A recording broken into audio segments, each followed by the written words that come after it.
ईशा के मन में यह पक्का विश्वास होता है कि वह और सूरज साथ साथ आईएएस की तैयारी करेंगे और दोनों का सपना एक ही समय पर पूरा होगा, जिससे उनकी मेहनत का असली मजा आएगा। लेकिन सूरज हमेशा की तरह अपने ही अंदाज में सोचता है। वह मन ही मन तय कर चुका होता है कि उसे आईएएस बनना है, मगर यह बात पहले अपने पापा को बताना जरूरी है। जबकि ईशा का दिमाग कुछ और ही चाल चल रहा होता है। वह सोचती है कि किसी भी तरह सूरज से पहले आईएएस का फॉर्म भरवा दिया जाए ताकि बाद में वह इस फैसले से पीछे ना हट सके और फिर आगे जो होगा देखा जाएगा। इसी सोच के साथ सुबह होते ही ईशा बिना घर में किसी को बताए सूरज को लेकर आईएएस का फॉर्म भरवाने निकल जाती है और सूरज भी यह मानकर फॉर्म भर देता है कि पापा तो हाँ कह ही देंगे। लेकिन दोस्तों, कहानी यहीं से एक बड़ा मोड़ ले लेती है, क्योंकि अरविंद सिंह से सामना होने से पहले ही सूरज के सामने एक बड़ी मुसीबत आ खड़ी होती है। दरअसल आदित्य के पति अनिल की जेल की सजा पूरी हो चुकी होती है और जेल से बाहर आते ही उसका व्यवहार पूरी तरह बदल जाता है। अब अदिति सिलाई करके जो थोड़ा बहुत कमाती है, अनिल पति होने के नाते वही पैसा उससे छीनने लगता है और दारू पीकर रोज रात घर आकर अदिति के साथ मारपीट और झगड़ा करता है, जिससे परेशान होकर एक दिन अदिति रोती बिलखती ताईमा के घर आ जाती है। घर के सभी लोग जब उसके शरीर पर चोट के निशान देखते हैं तो सवाल करने लगते हैं और तब अदिति सारी सच्चाई बता देती है। यह सुनते ही सूरज का गुस्सा आसमान छूने लगता है, क्योंकि एक भाई ही अपनी बहन के दर्द को सबसे ज्यादा समझता है।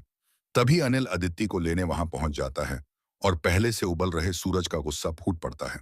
वह अनिल को मारने लगता है और गुस्से में कहता है कि तुम मेरी बहन पर हाथ उठाते हो, खुद एक पैसा नहीं कमाते और मेरी बहन की कमाई खाकर उसी को मारते हो। लेकिन हालात इतने बिगड़ जाते हैं कि अनिल गुस्से में आदित्य को वहीं ससुराल में छोड़कर चला जाता है। और दोस्तों, वीडियो आपको पसंद आ रहा तो लाइक और चैनल को सब्सक्राइब कर देना। फिर दोस्तों, आप जानते ही हो कि समाज बेटी का ज्यादा दिन मायके में रहना अच्छा नहीं मानता। इसी बात से सूरज और ईशा दोनों बहुत टेंशन में आ जाते हैं। फिर दोनों मिलकर फैसला करते हैं कि यह बात थाने में बताई जाएगी, लेकिन पुलिस कोई सुनवाई नहीं करती। और यहीं से सूरज और ईशा के आईएएस बनने की असली शुरुआत होती है, क्योंकि सूरज यह अच्छी तरह समझ जाता है कि एक आईएएस के पास कितना बड़ा पावर होता है, ताकि वह ना सिर्फ अपनी बहन का घर फिर से खुशियों से बसा सके, बल्कि अनिल को सही रास्ते पर लाकर उसके साथ अदिति की जिंदगी भी सुधार सके और साथ साथ अपने पापा का सपना भी पूरा कर सके। दोस्तों, सूरज के अंदर कुछ ऐसा बदल जाता है जो पहले कभी देखने को नहीं मिला था। अब उसके लिए आईएएस सिर्फ एक सपना नहीं, बल्कि एक हथियार बन चुका होता है।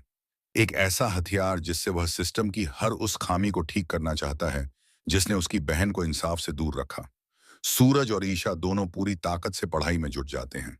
दिन रात किताबें, नोट्स, मॉक टेस्ट और करंट अफेयर्स के बीच उनकी जिंदगी सिमट जाती है। पापा को जब सच्चाई पता चलती है तो पहले तो गुस्सा होते हैं, ताल तुम्हारी बा अमावत में। लेकिन सूरज की आंखों में जुनून और ईशा की जिद देखकर उनका दिल पिघल जाता है और वह भी दोनों का साथ देने लगते हैं। उधर आदिति मायके में रहकर टूट चुकी होती है। समाज के ताने, लोगों की बातें और अनिल का डर उसे अंदर ही अंदर खत्म कर रहा होता है। वहीं अनिल शराब